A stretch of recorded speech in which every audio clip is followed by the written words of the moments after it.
I would like to speak a little bit today about from fear to fearlessness, because when we join into our Sangha, when you sit on the mat to do your meditation or your yoga, or you do your practice, whatever your pranayama, whatever it looks like, when we sit for our spiritual journey, we're committing to and opening up ourselves to a new perspective and to the truth of reality. That's the inquiry. That's the request as we enter into our spiritual journey. So every time we sit down, we're asking that whether we're speaking it to ourselves or not. The request is that I shall mature in my spiritual journey.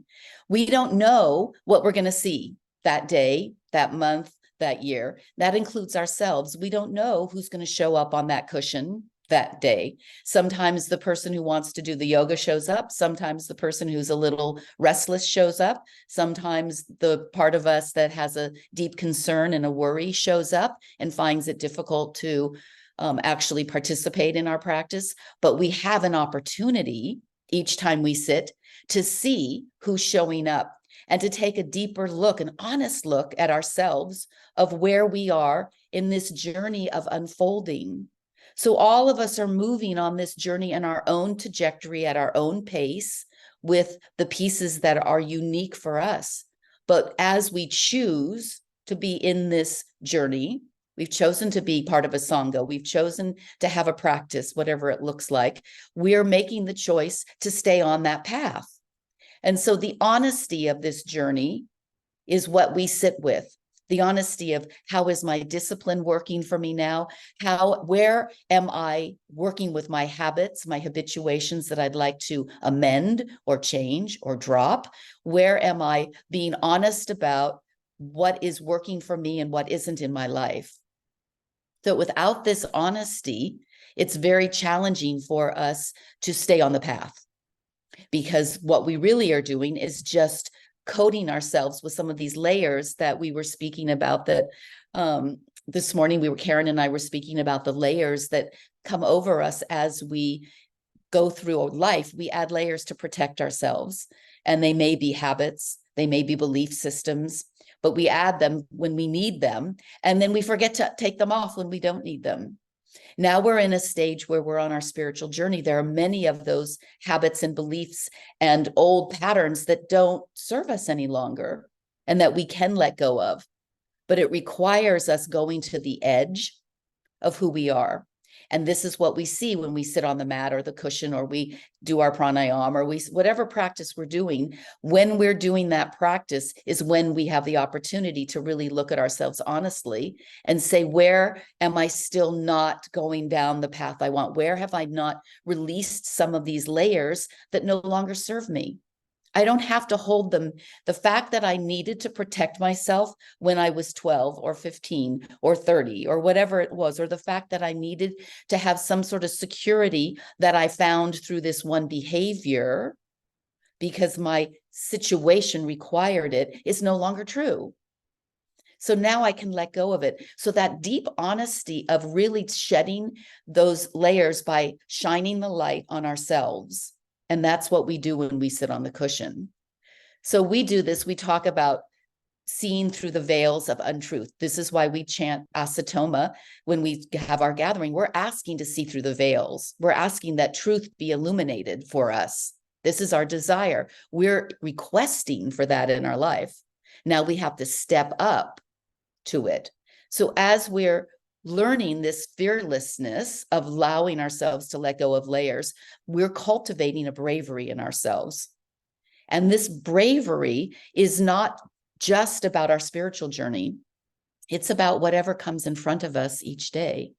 So every day we have opportunities to utilize and incorporate this bravery that we are practicing through our spiritual journey and bring it to light in our everyday life. This allows us to go from a narrow vision of what we see as truth to a broader vision. It allows us to let go of story that doesn't suit us any longer, or to let go of a fear that we have held on to that served us and no longer serves us. It allows us to step from what we perceive as the known into the unknown. This is just taking ourselves a small step, one step at a time, 1 inch at a time. We move further into the reality of who we are and what our life is. So we start seeing it in its full illumination instead of just the pieces that we can handle. Just the pieces we can handle is what we generally pull up for our vision, because we don't want to go to the edge. When we go to the edge, we encounter on the edge of this truth between what we want to see and what is true, we see fear, we experience fear. And this fear, is it a fear of falling over the edge? Is it a fear of failing? Have we constructed a system around us that is working for us, that we feel safe in, so we want to protect it? But it's not actually truth. So we're protecting untruth. So we get to the edge and we simply bump up against the fear that says, if you go outside this edge of what you've constructed as a safety net, we don't know what's going to happen to you. We don't know what's going to happen to you. So how am I going to adapt and amend and make changes?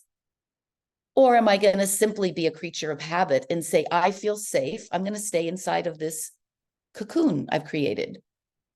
But I believe that all of us, because we're on this call and because we have all stepped into our spiritual journey, that we're actually yearning for that broader life that's over the edge of what is our safety net.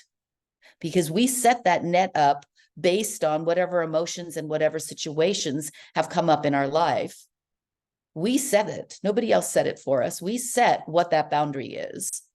We get to decide when that boundary gets pushed out, but we forget, or we're fearful, so we don't push it. Expansion for the enlightened or the awakened or those on the journey only happens by pushing from narrow into expanded vision of truth.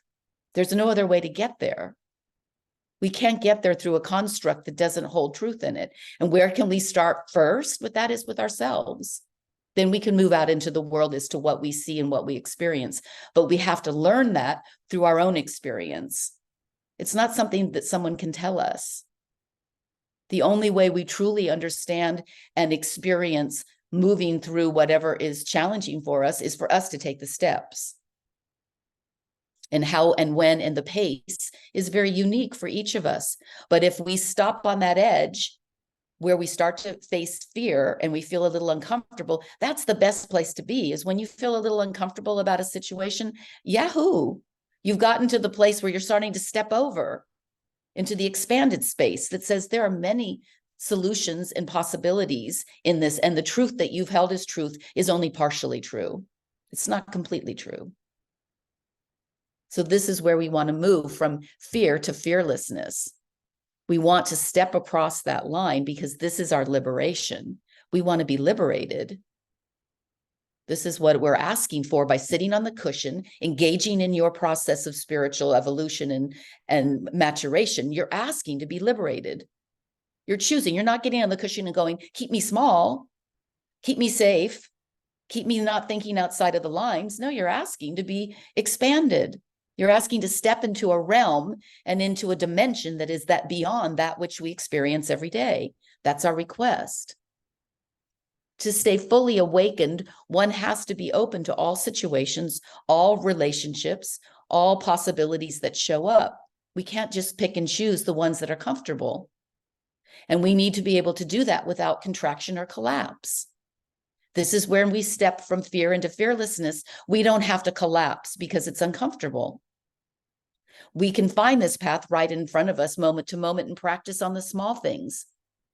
We don't have to strategize about it. It doesn't have to be a whole program of how I'm going to do this. You simply have to wake up in the morning and decide I'm going to face the day. But I'm going to face it with a willingness to choose to be liberated. So the question becomes, where are we placing our attention? The ego is simply a set of habits or addictions that we use to keep ourselves secure. Our ego decides, this is my safety point. This is how I stay safe. And it creates these habits and addictions, but we are allowing them to be what we use to numb ourselves. In Buddhism, we teach this concept of avoiding fear through the illustration of these three lords of materialism. So I'll go through this very quickly because you will get this immediately, that this is how we personally handle fear. The first is the Lord of form. This is the things we look to for strength when we want to numb ourselves. It's the drinking, eating, drugs, shopping, anything we use to remove ourselves from anxiety and fear or inadequacy to distract ourselves from that. It's something in form. And we can probably all look to one way that we do that, whether it can even be computer. There are many ways, but when we're anxious, we look for something to fill that void so that we can cover that up. The second is the Lord of speech, and this is our beliefs. These are all of the isms: spiritualism, conservatism, Buddhism. These are all the isms that we say have some sort of a form, and then we buy into that form because we want to be safe. We want a construct that we can have as a form to sit within. But what we're trying to do by sitting on the mat is removing the structure around the mat. We're not trying to create a structure around the mat. Those are simply some guidelines that we might use for some intellectual inquiry and for a way of forming some sort of a practice, but we don't want it to become yet another construct that we can't move out of. So these are beliefs that we then give language to. And the last is the Lord of the mind, the subtlest of the three. How in our minds, we're very good in our minds of using words to decide how it is that we will believe something. We label it, labels. And we all know, we've talked about this endlessly, that anytime we find ourselves making a label, almost always you're going to find there's an exception to that label. It's not truth. It might be true in one moment, but it's not endlessly true. We need to step out of that into what is true now. So how do we navigate from fear to fearlessness? And in the spiritual teachings, there's really only one way, and it's through trust. So how do we cultivate internal trust that the world around us and in ourselves and in others is safe? How do we create an understanding and a belief that there is enough support in our family, in our tribe, in our chosen ones around us that can help us no matter what shows up? So I don't have to be in fear on that edge, because I know I have enough of resilience inside myself and around me. If I need it, I can call upon it. So I can trust, I can wake up every morning and not have any fears about anything that's going to show up, because whatever shows up, we'll handle it. We'll just handle it. This is an inherent trust, not that the divine is sourcing something for you and laying it out and protecting you, but that in the beautiful synchronicity of the cosmos that we live in, there's a certain beauty that will unfold, and it will have challenges, and it will have bright spots and not such bright spots. But within that, with my system around me, I can handle it. Somewhere in us, the trust is broken when we rely on these three lords of materialism. Somewhere in us, we don't believe that we can handle it. So we set up a system to protect ourselves from it, to assure us that we'll be safe. But if we're going to choose to be on the mat and choose to do our pranayama and choose to do our mantras and our chanting and our mudras and all these beautiful things we're doing, let's not set up a construct that is in opposition to that. Let's not do that. Let's allow ourselves to get to the edge and trust. Start with smaller things. Trust smaller ways in your life and learn that trust works. Even when all goes haywire, if you trust, there's still a way for it to be handled. Then we can relax, and then we can continue the commitment to ourselves to move through this journey.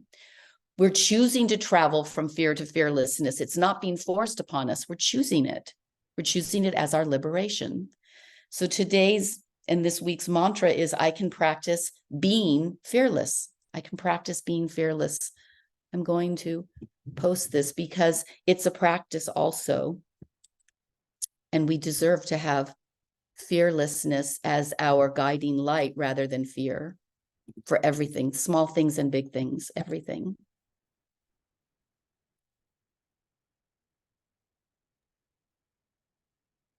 Yeah, and thank you, Nimala. And listening to you, I thought there's actually a great mudra, because for fierceness, we also need confidence. Confidence in ourselves, confidence in our trust. And so there's this great Ganesha mudra. So, and I like for us to just come into it. So the left palm comes in front of your heart center, and then you turn the palm outward. You take your right hand and you hook your fingers into your left. So it's really like hooking them. Now this will be your inhalation here. On the exhalation, you want to pull, as if you want to pull the hands apart. So you feel the stretch over your thymus gland. You hold it for a moment. And then inhale and just let go. Exhale and pull. Hold the exhalation for a moment. And let go. So the left palm is facing outward, the right is facing inward. Inhale and exhale. Hold your breath out. Inhale. Exhale. This is great for our bronchial. It's great for our lungs. Super for the heart. Inhale. Exhale.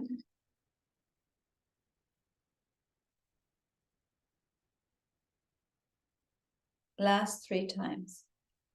Inhale and exhale.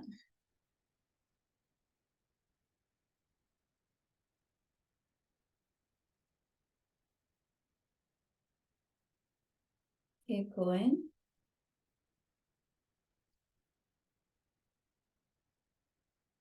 Last round. Inhale and then exhale. Pull, pull, pull, as if you want to separate your fingers.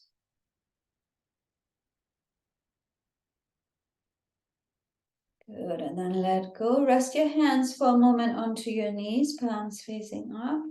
Keep your eyes closed. Just feel into your chest region. Feel into your solar plexus. If we are in our fierceness, we come from the 3rd chakra. That's really important. Grounded and centered. And we don't want to become overpowering.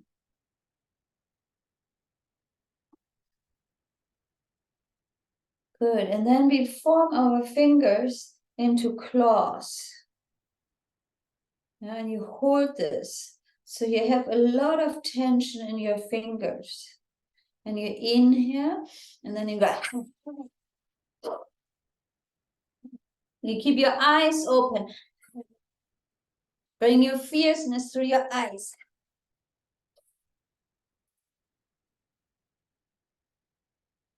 Scare people away with the mudra and your eyes.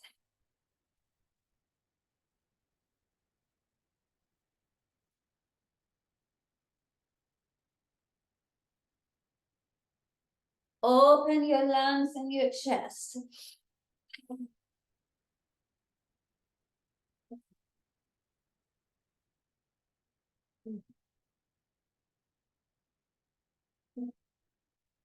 Last 3.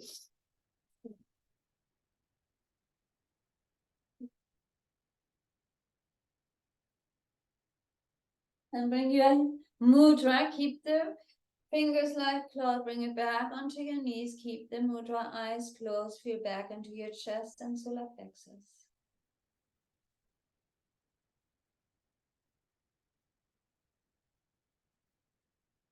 You might feel a different kind of energy in this region right now.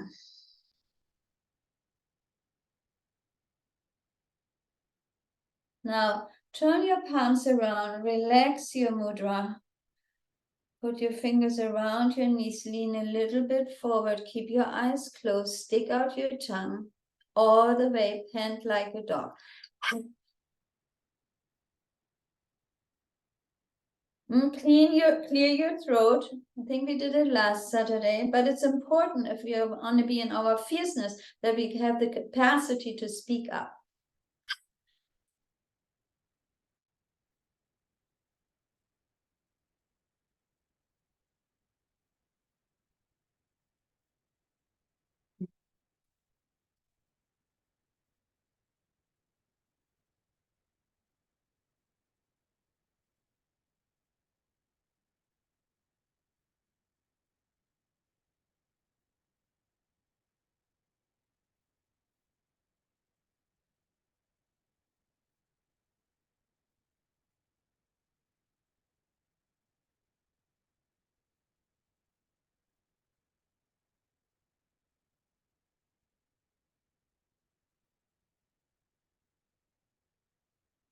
Inhale. Straighten your spine. Keep your eyes closed. Just feel. Relax your breath.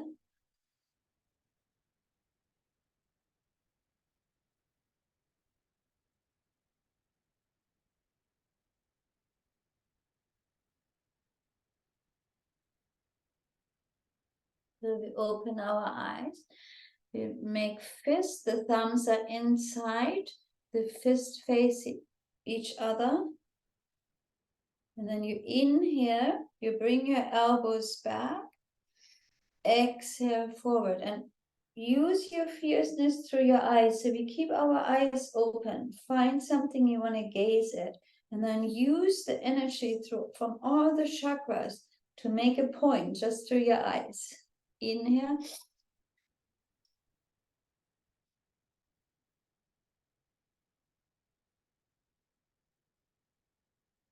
Let your eyes pierce through all untruth.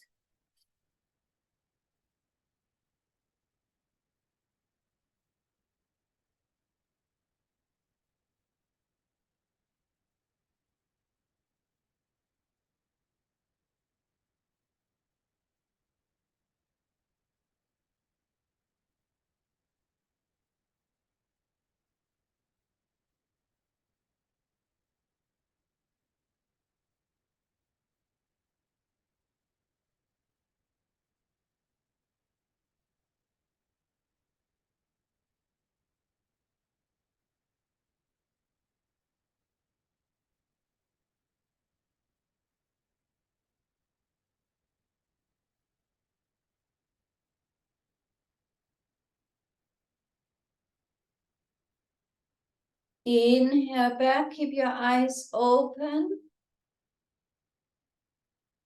Exhale, relax your hands around your knees and close your eyes. Most of our movements we do just for a minute this morning, and you might still feel the effect. I do.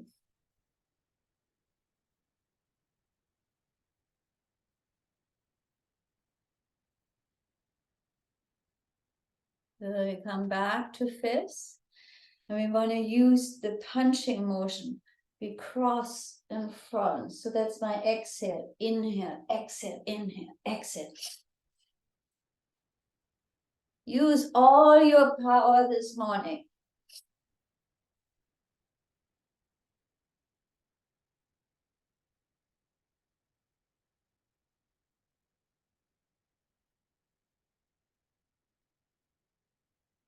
Let the power, the strength come from your third chakra. Use the breath from there.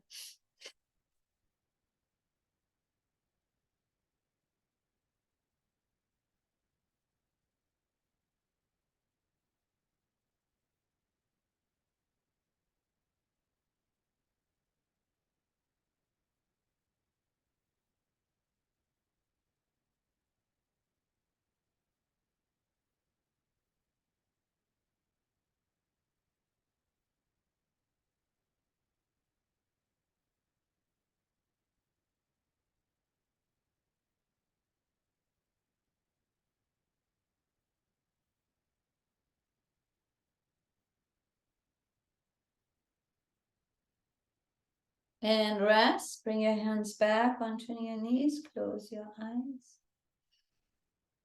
Regulate your breath.